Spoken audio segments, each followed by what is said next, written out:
And Bud, I'm gonna be working on the '06 Mazdaspeed 6. I got a little bit of a rod knock, I believe, but I'm not taking any chances, so I'm gonna go ahead and change the rod bearings out and try to figure out how to do it with the motor in the car. Never done this car before, so let's figure it out.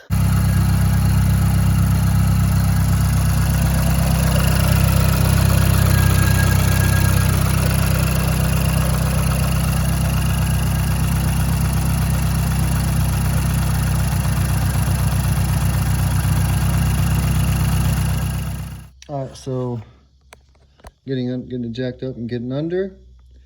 I don't have a cross member that blocks the oil pan, so that's huge. I didn't know if I was gonna have to take a cross member or a K-frame or whatever down, but I don't. So I'm just gonna drain the oil, pop the oil filter out, and then get everything drained so I can get this oil pan off. All right, so as far as the bolts go for the oil pan, I'm working at night and it sucks. I got all the ones that go around here on both sides, and there's two, oh, there you go, there's two on the side that connects to the transmission. There's one, boop, over on the other side I had to take out. And then there was these four little 8mm, itty bitty guys. There was four on, see if I can get it. All right, let's try again. There's four that go like, I'm trying to do this right here. There's like four that go across that side. So I think I got all the bolts. All right, so that was it. It was literally just the four 8mm on the passenger side that connects to the transmission side. Wait, is the transmission side? No, I lied. Nope, that's the, yeah, these four go to the side for the timing. That's right, because we're by the timing case. And then there's all of these 10mm all the way around. And then there's these two 14s on there. And, yep, right there. So, you get those out, a little bit of prying. The dipstick, that's what that one is for. The dipstick tube. So, literally, the dipstick just sticks out a little bit when you pull the pan off. So I'm gonna get this pan out, cleaned up, and then I'll start taking out the pickup tube. Let's take a look under here. Let's see what we got going on. Yeah, I just got the pickup I gotta take off. And, well, kind of looks like it, really. Doesn't look, let's see if I can get some more light over on this side.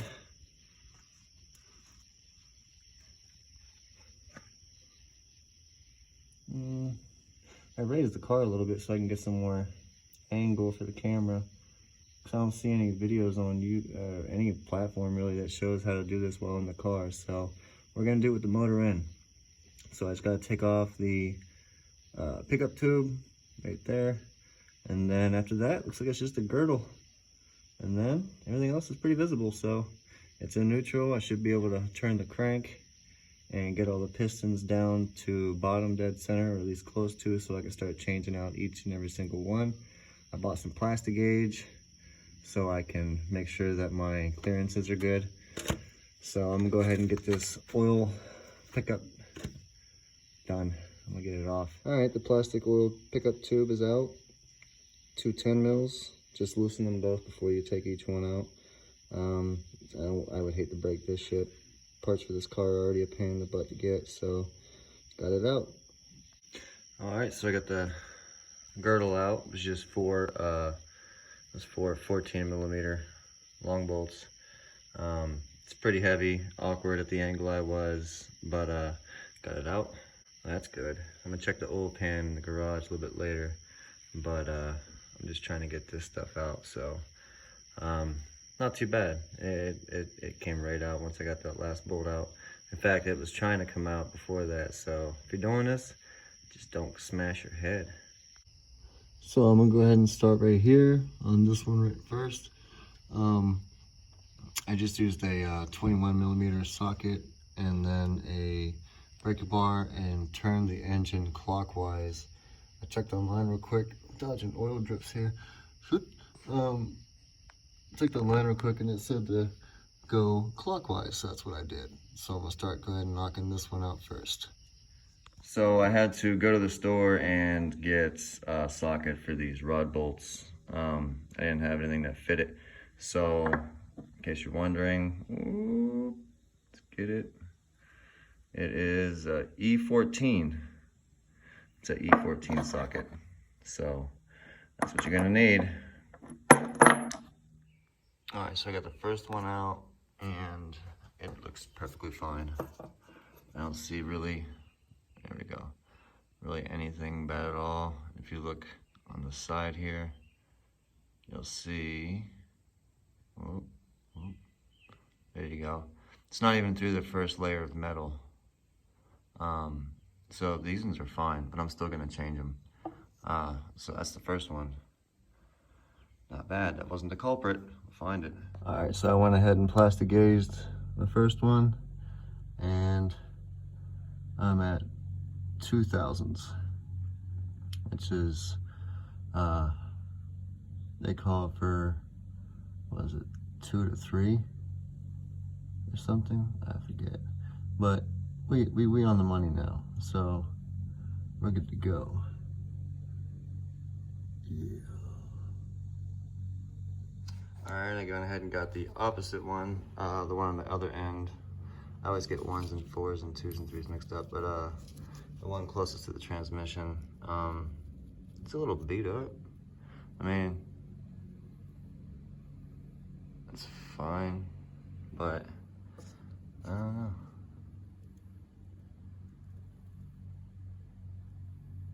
It's fine, it's got some wear. Backside's kind of whooped though. So, whatever. It's kind of whooped too. I got this little, I wonder if my thrust is, I don't know. Anyway, got a little wear right there. Seems a little shady. I'll figure it out. I'm gonna change these out too. Get it done. Oh yeah, I'm using King bearings. I think this is the, I don't remember which one I ordered, but I ordered some. Got it? So I got them all done, and all the tolerances were perfect. I didn't feel like filming at all because it would just be the same thing over and over.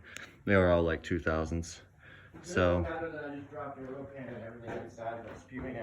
Thanks, that's fine. I only have one. We'll just JB weld it.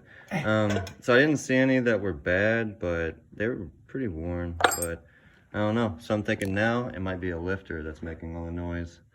But I got new bearings, so let me get this shit back together. So yeah, I got the new rod bearings in, and it wasn't the girdle. Like this right here is the girdle. Whoop, bingo. This is the girdle. The part that goes underneath right here is the balance shafts, and that I'm finding out is kind of a pain in the butt.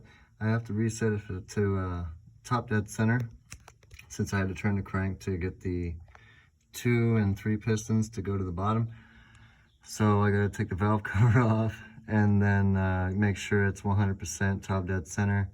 So then I can oh shit. Make sure that this,